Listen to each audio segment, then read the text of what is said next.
Delvin and Juanita McFarlane. Rice, Utah. Yeah. Okay, the first question is, where were you born and raised? Well, I'll start. Okay. I was born in Cleveland, Utah. That's 15 miles from here. And I lived there most of my life. However, my dad was a coal miner.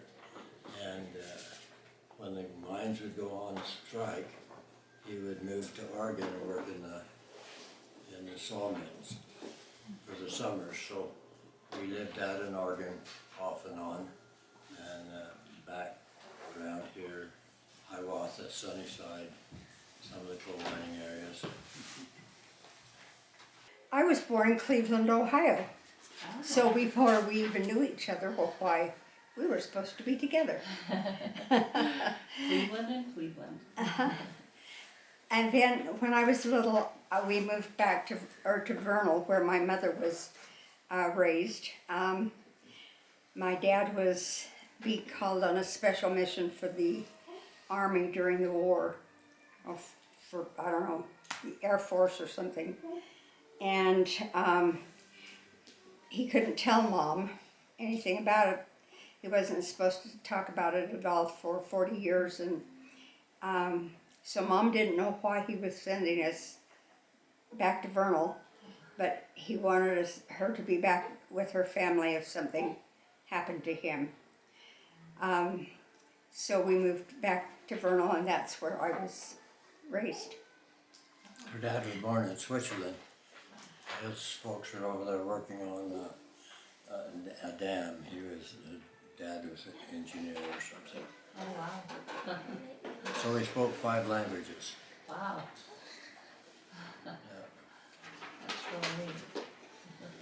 Which languages were those? What? Which 5 languages did he speak? Oh, he spoke German very fluently, and that's why he was chosen to go on this secret mission, was because he looked German and he spoke German. And French and Spanish and Italian and, English.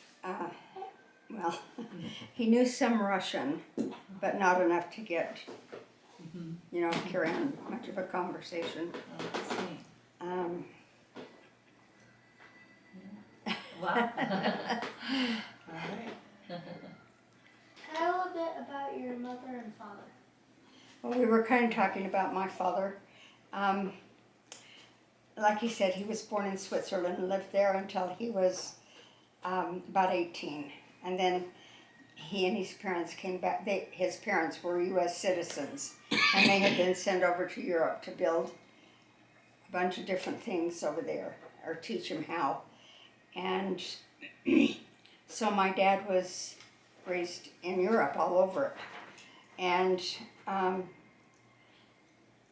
they came back to the United States just at the Depression time, when all the banks closed and everything. So he couldn't get access to any of his money or anything that were in the banks. So they had kind of a rough time for a while, but they settled in Cleveland, Ohio, and lived there.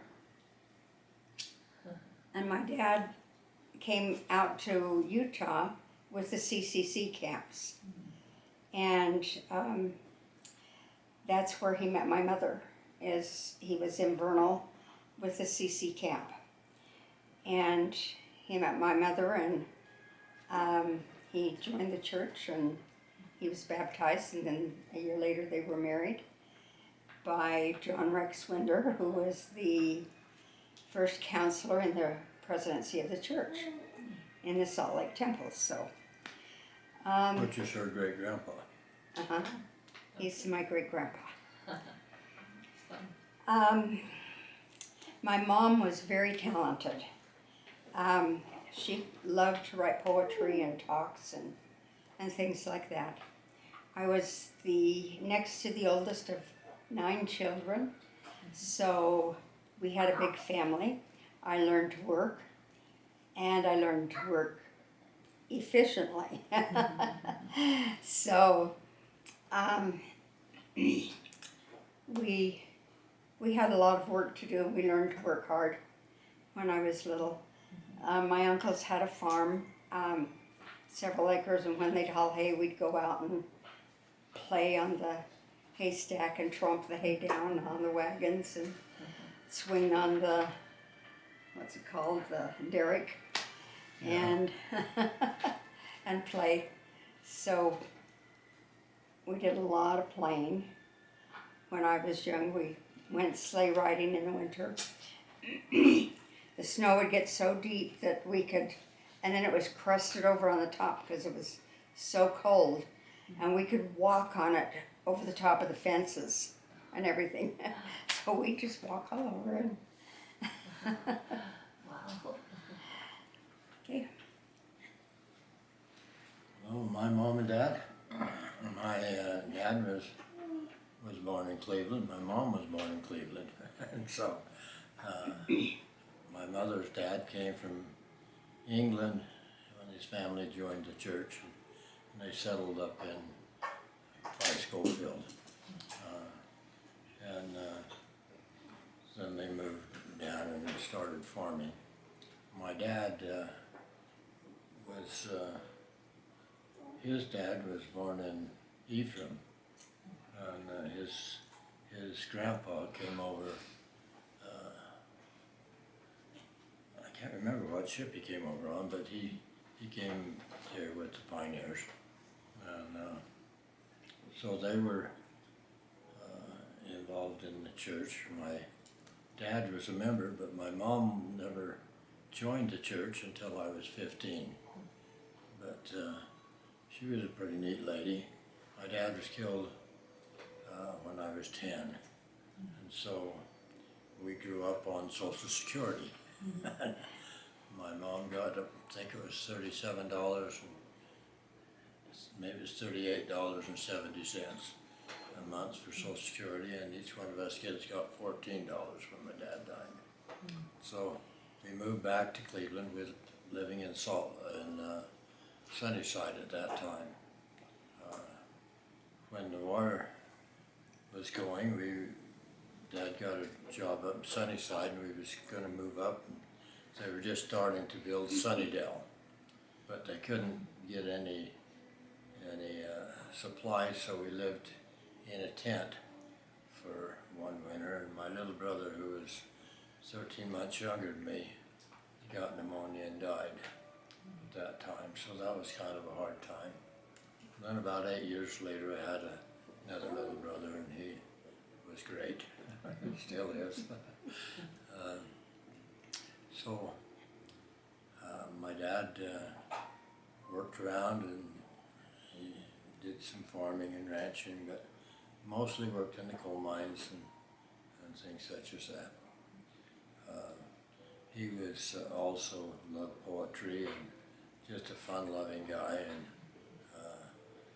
I remember when my mom and dad were young and us kids were little, they'd be singing all the time, or he'd be playing his harmonica. It was just, we had a neat time. And after he died, we moved to Cleveland, and that's where I started the 5th grade, I think, is in Cleveland. And I lived there till I graduated from North Emory High School. Okay.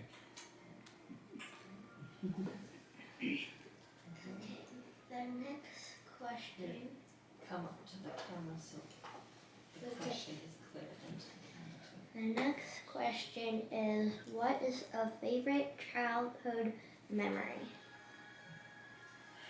My favorite childhood memory was always Thanksgiving. We'd get about 60 or 80 of us together, and if there was snow on the ground, Grandpa would get the sleigh out, and we'd ride the sleigh around and sing and have fun. But I was always with cousins and aunts and uncles and things who just were always a lot of fun, and we just loved life all the time that we were little. And even growing up, boy, life was good. Mine was much the same in a lot of ways. We had a lot of had aunts and uncles. A grandpa that lived right next to us, and an aunt that lived across the road, and a couple more that lived in town. And so we had a whole bunch of cousins, several my age who were close, and so we had a lot of fun. But I think probably my favorite was when I moved out with my uncle on the farm. I was about 12 when I did that, and learned to ride horses, and I'd herd cows, and sometimes when I had some time off from farm work, I'd jump on my horse, grab my 22, and go swimming in the 4-foot deep canal.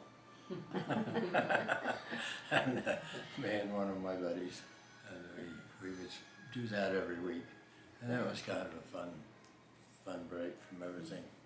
So, that was my very first memory. Was when I was just a toddler. My brother was about 4 years older than me, so he was maybe 5 or something like this. And we went up to the straw stack and found some eggs. And so he went back to the house and got a match and decided we were going to cook those eggs. So he lit the match, and the eggs got cooked, but so did the krill. Burnt the krill down. In a haystack. That was my first memories that I can remember. What did you do for Education. education or a career? Education. Yeah. After I graduated from high school, I went to BYU, and I had studied business classes in high school, so I knew how to do bookkeeping and shorthand and type and all that kind of stuff. And so when I went out to BYU, I got a job for the director of the BYU bookstore. So in addition to taking a lot of classes, I worked. And then I went home the next year. I stayed home, and then I went back out to BYU, and that's when we met. And so I'd had 2 years of school, and then when we came down here, well, we had 3 kids, and I was busy, but after we built our home here, I went to work for the credit union downtown, Carbon Credit Union, and then after I got through there, I went back to school and got my degree and taught first grade I taught 3rd grade and then 5th and 6th grade. And I said, you got to get me out of 5th and 6th grade. I don't like the hormones. Put me back in 1st grade. So I went back to 1st grade and stayed there the rest of my career. 19 years. That's it. Uh-huh. Well, I went to high school in Huntington. It was called North Emory High School at that time. And after high school, I worked as a carpenter, worked in coal mines for a few months. But my mom didn't like that because my dad had been killed. And so she worried every day, and so I changed that and went back carpentry. Carpentered for a few years, and then I went on a mission and came back and started college. I went to CEU and then BYU and then University of Utah. And I was a clinical social worker for 43 years. Wow. And kind of a challenging job. Where did you serve your mission? New England states. Yeah. And it was a great time in my life. I'd never been active in the church until my older brother passed away and died in my arms. And it was pretty hard. Probably one of the hardest times in my life, no question. And it was one of those things that you needed to have answers. And I hadn't been active in the church at all. I didn't go to seminary or anything. And answers came when I started studying a little bit about the gospel and learned about the plan of salvation.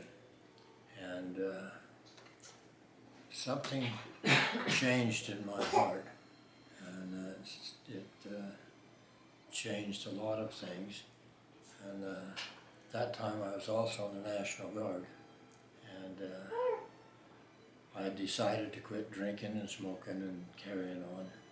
And I had a really neat girlfriend, by the way, and she was very active in the church, and she was a big influence to me. But that made some changes in my life. And one day the bishop was talking to me, and he said, "Have you ever thought of going on a mission?" I better not tell you exactly what I said, but close to what I said was, "Oh, heck no, Bishop. I've never even thought about it." And he said, "Well, you have a desire." And I'd never even thought about it before. I never could see myself going on a mission. And all of a sudden, I felt the greatest desire to go on a mission. It just came to me all of a sudden. And I said, "Yeah, I think I have a desire." And they said, "Okay, let's get you through the temple and get you ready for a mission." And so just a year after my brother died, we went to the Manti Temple. It was April the 1st, 1958. Now you guys might not remember that.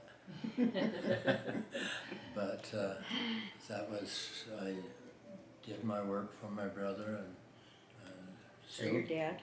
for my dad, and sealed to my mom for my dad, so with And Dion. and Dion, yeah. All three of them. And that was zero. So that started my religious kind of stuff, and ever since then, I was going to tell you, I was in the National Guard, and I was trying to trip drinking tea and a few other things, and I was really been working really hard, and we were building Guardsman's Pass, and up by Heber, up that area. And when we sat down to have lunch, they brought a big cup of iced tea. My grandpa that I grew up with was English, and he loved iced tea, and so did I. It was my very favorite drink in the whole world. I didn't drink any pop and stuff like that at those times, but iced tea was my favorite drink. And I just sat there underneath a tree with 120 other guys there, and just poured it out as slow as I could pour it. I thought I was going to die. I wanted that iced tea so bad, and yet I made a promise to our Father in heaven that I'd never drink or smoke or drink iced tea or coffee, and I quit right then. And I've never touched it since, none of it. And that's been quite a few years ago.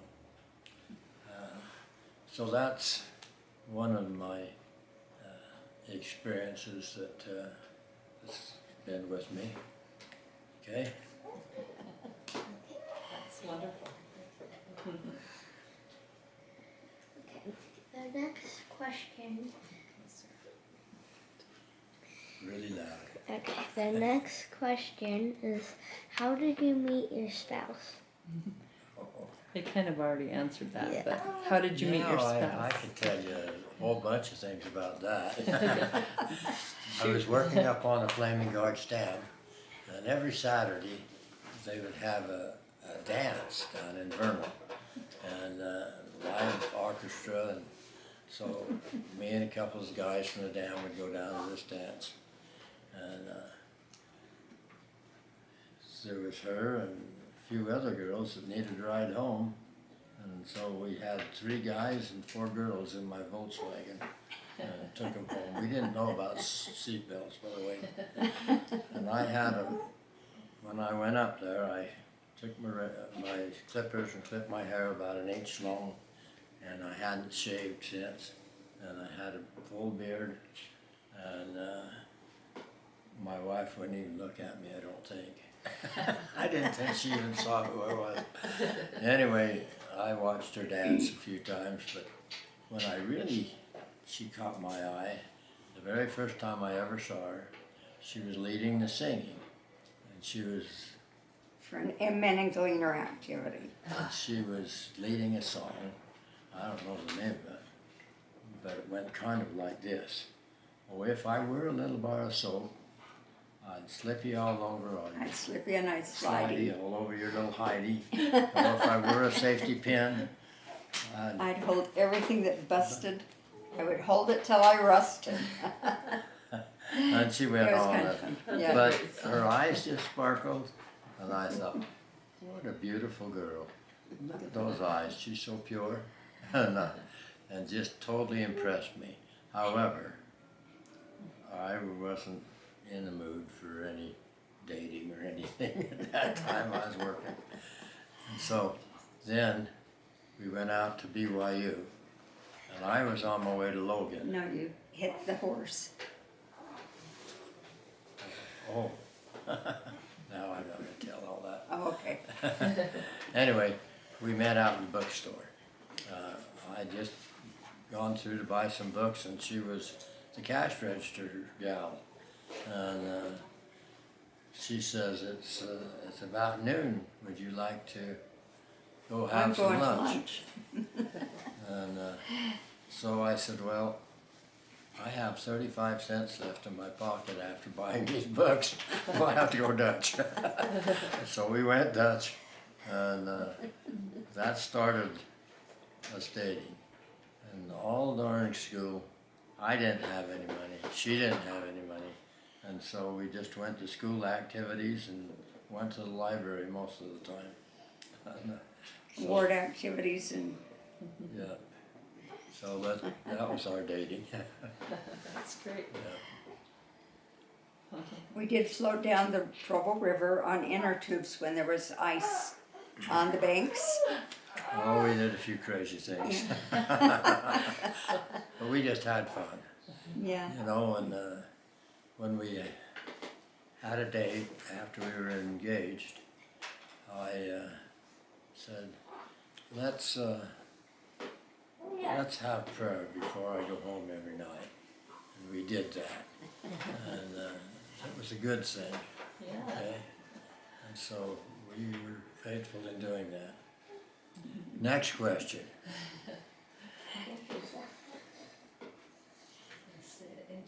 Anyway, our dating and our meeting and everything was no coincidence, because we know there were too many things that just fell into place that helped get us together. And so it wasn't a coincidence, it was a blessing. Little divine intervention there. Right.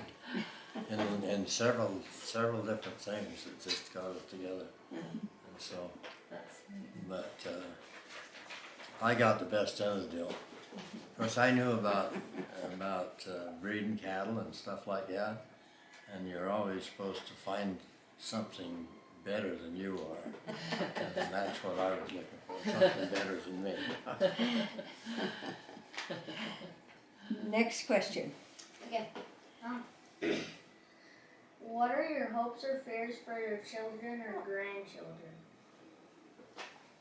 We read something the other night, and I can't remember all of it, but it said that if you take one freedom away from each generation, just one freedom at a time, that then you're going to end up communist or something like that.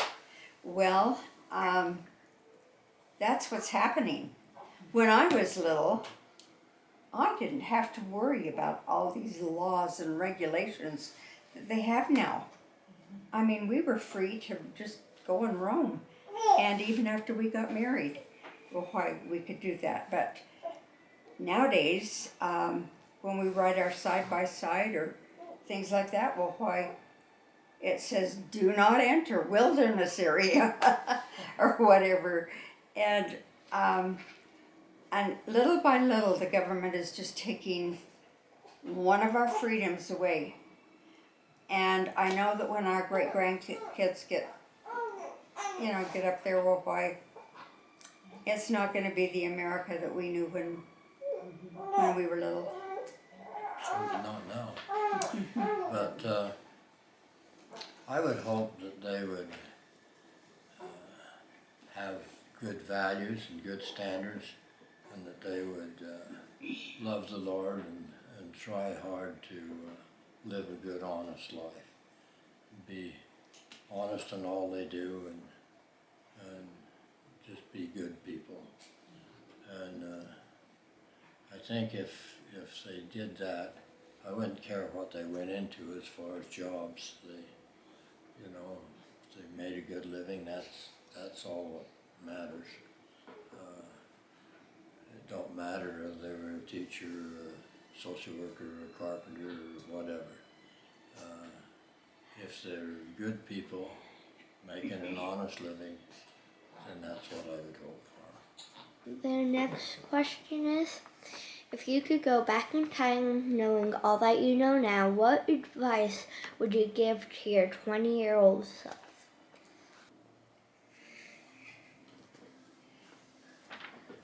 I think I'd try to be more humble, and I think I'd try to spend more time in the scriptures and that kind of stuff. Because when our kids were young, well, why, the church didn't have the programs that they have now that are so wonderful for teaching at home and things. And so when we had our kids, well, why,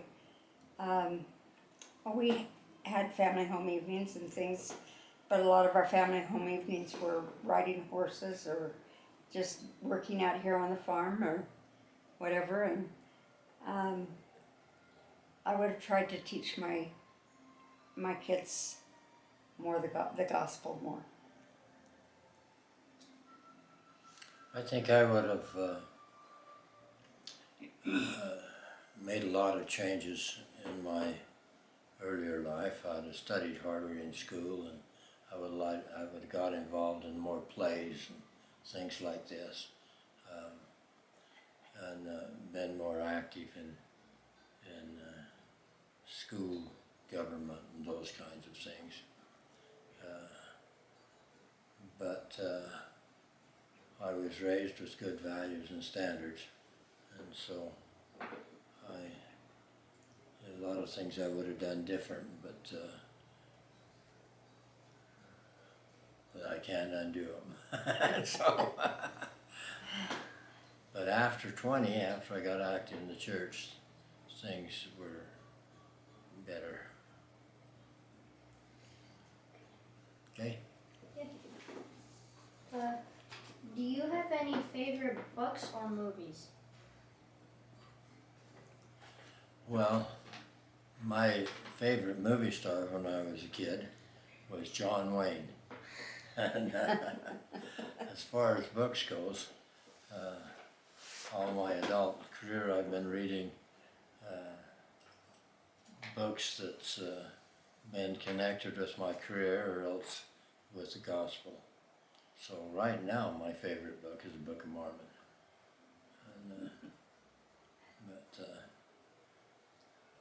I think my favorite book is the Book of Mormon, but there are several other books that we have read that we have really enjoyed. We like to read historical fiction and books that are based on history, and we love to listen to those.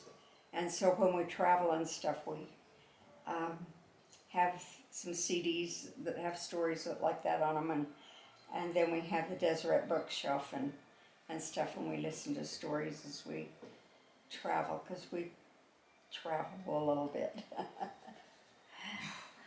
So there's a lot of books we really enjoyed, and that's something we both like to do, is to read. Okay?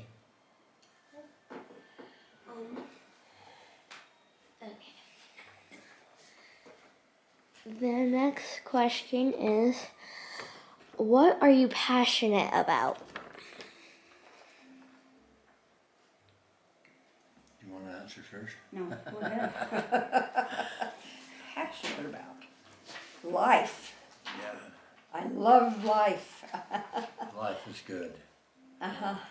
People, I love people, and love to be around them. I don't like to be alone. I like to be around people. I like to talk with them. I like to find out what they like and what they don't like. And, but I like to do other things. I like to do everything outside. Love to jump on my horse and go for a ride. And, love to jump on the side by side and go for a ride. We have a bunch of gals we ride with, and those things are all fun. But I guess if I had a real passion right now, it would be to try to be a better person in every way, and just do the best I can, and repent darn fast if I make mistakes, and which I do. So I try to repent fast and try to look at the positive things in life. Life gives everybody a lot of real difficult times, but if we can turn our thoughts toward the Lord and let Him help us with things, and then also if we can always have a positive attitude. Juanita's the most positive person I've ever met. She's positive about everything. So, you know, as far as passions, we've got a lot of passions. Okay.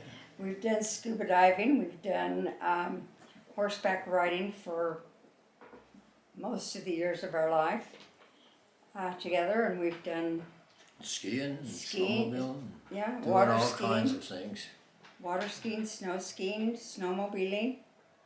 We've never jumped out of an airplane, and No. we don't plan on it. But we've done a lot of different things in our life, and we've been able to see a lot of wonderful things that the Lord created for us here on the earth that are just fantastic, and He No, did it- such a good job. We always enjoyed having our kids with us and doing things with them, and now we enjoy our grandkids and our great-grandkids, and it's just kind of nice to see them and be with them, and so we feel pretty lucky. Okay? The next question is, how have your religious beliefs impacted your life? How has what? Religious beliefs impacted your life. I've been a member of the church all my life, but I remember at the time that I was baptized, when the Holy Ghost was confirmed on me, I tingled from the top of my head down to my toes. And I have had that same feeling many, many times throughout my life when I knew that the Holy Ghost was saying something to me. Well, not being active when I was young, when I got active to change, I looked at things different. I felt things different. Instead of being ready to fight if somebody said something wrong, you know, I've tried to look at things different than I did. And it's just the gospel in my life now. Of course, I'm 86 years old, so I'm getting real close to get across the other line, you know. So maybe when you get close to dying, you start thinking about it a little more than you did when you were 20 years old or 10 or 12, like you guys. But I guess I can't imagine my life without having the gospel be the main focus of my life. And it's always been Juanita's focus all her life, as far as I know. She's just always been honest and true and faithful in all things, and it's just we certainly believe in God and His Son, and realize that this is a great place to live, and even though things are really upside down in many things now, this is a place we should live, and we should do the best we can. Okay?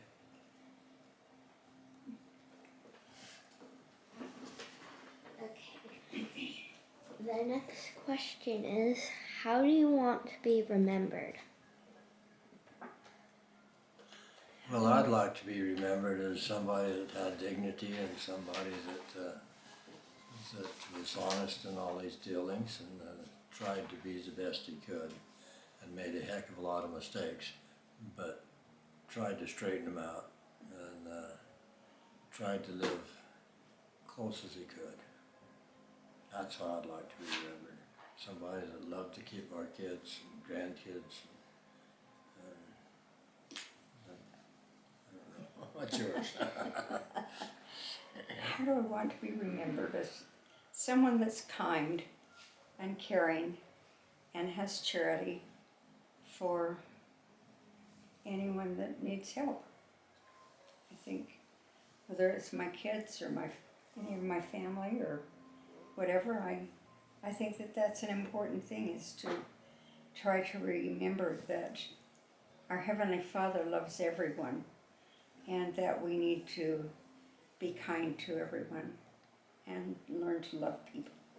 No, we're no better than anybody else, but we're just as good. You know, as far as our Father in heaven concerns, He loves everybody. Everybody that will do the things that needs to be done.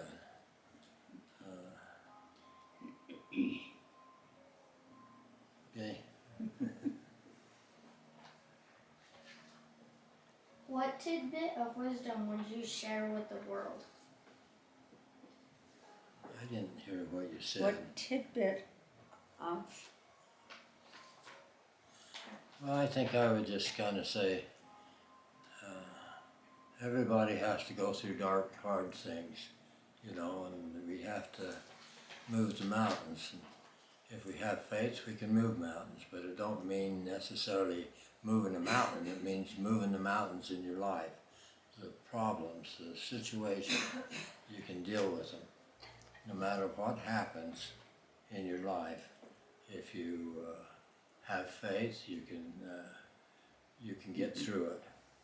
And it might be awfully difficult. You might not get through it in this life, but you'll get through it. And, so I just say, you know, do the best you can and enjoy life and try to live close to our Father in heaven. Okay? How about you? I think that's what I would say too. Just ditto. Ditto. That we need to always remember Heavenly Father loves everyone, and that He loves each one of us. And when we get down on ourselves, that's hard on our Heavenly Father, and it's hard on yourself. So try to be kind to everyone, including yourself. Yeah, just remember that how you feel if one of your little brothers or sisters or somebody gets hurt. Our Father in heaven, I'm sure, has deeper feelings than that for us. And so when we're doing good, I'm sure it makes Him feel better. And when we're not, I'm sure He is was sad. And the Savior is sad. So, do the best you can. Be happy. Live a good life. Yeah.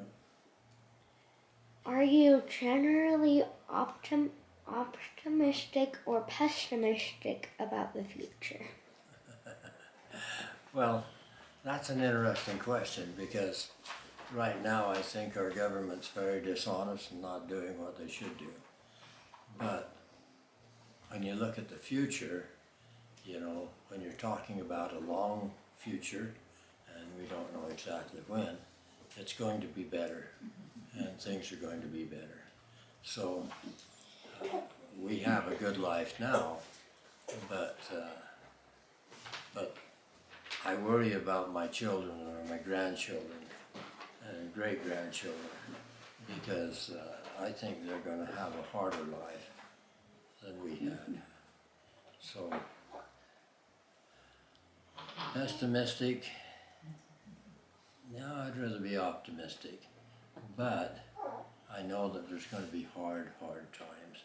So I know you kids need to really try to strengthen your testimonies and try to do everything you can to be worthy for when our Father in heaven sends His Son the second time, which is going to be not too awful long. You know, there's a lot of signs of the times, so I'm really optimistic about that. Okay. And I'm very optimistic about almost everything. We know, we have been told by the prophets what is going to happen. And so we can see the signs of the times right now. And there are things all around us that have been predicted for many, many years that are happening. And like Delvin said, it's going to get really, really hard because the persecution that's going to come upon Christians and members of the church is going to be really hard, and we will see a lot of people that will succumb to the world's ideas of things. So I think that in spite of everything, we need to be optimistic and study the scriptures and see what's going to happen. Listen to the prophet, because he tells you to fasten your seatbelt and hang on, because it's going to get a lot worse. So even though we know that it's going to get worse, we can still be happy, and we can still love the Lord, love our neighbor, take care of things, and go about our own business. Make other people know that we love them.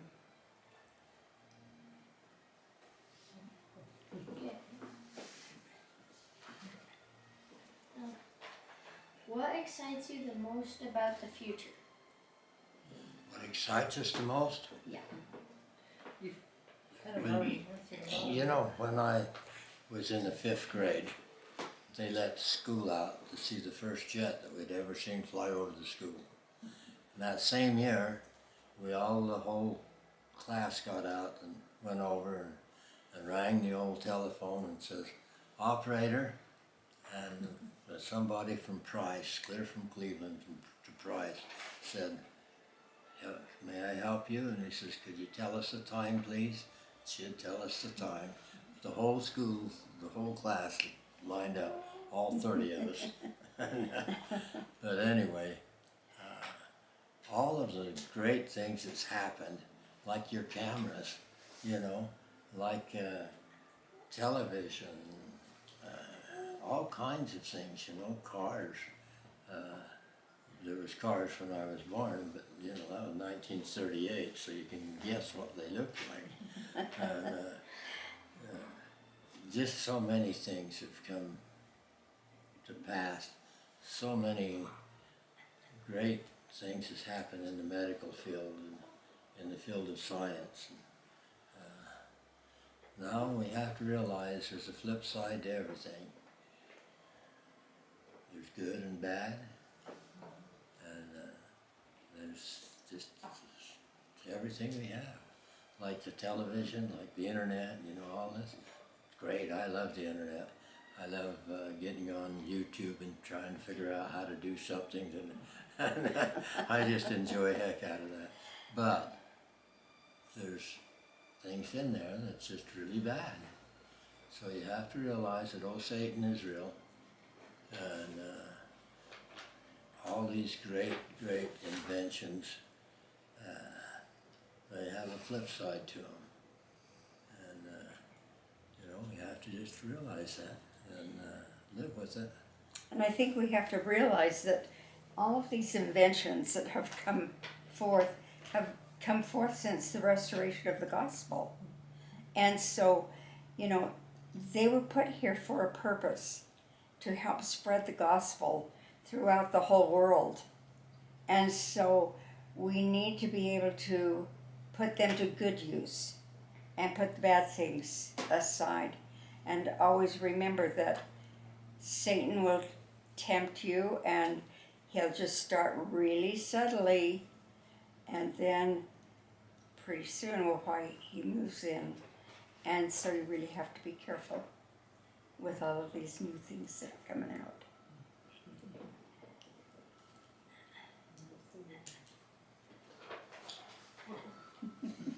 Okay, this is the last question. What question should I have asked us? Which question should we have asked? Is there anything else that you want to add to this? Well, I want to just say that I'm happy to get to know you two kids a little better, and I wish you have a great life, as great as we have had thus far. Okay? We're just, we love the Lord, we're grateful for His Son, we're grateful for each other, we love each other, and we've had some interesting times in our life, but It hasn't always been smooth, in other words. We have had our ups and downs as well as in everybody else. she married a worldly guy. And, but we've been able to figure out, and very seldom do we ever have a crossword toward each other. And one reason is because in life, she's never criticized me about things I've had to do or done, or about callings I've had. She's had to stay home, and I've had all these places to go and time, and she just always been patient with me. Well, not always, but most of the time. And it's just been good. Yep.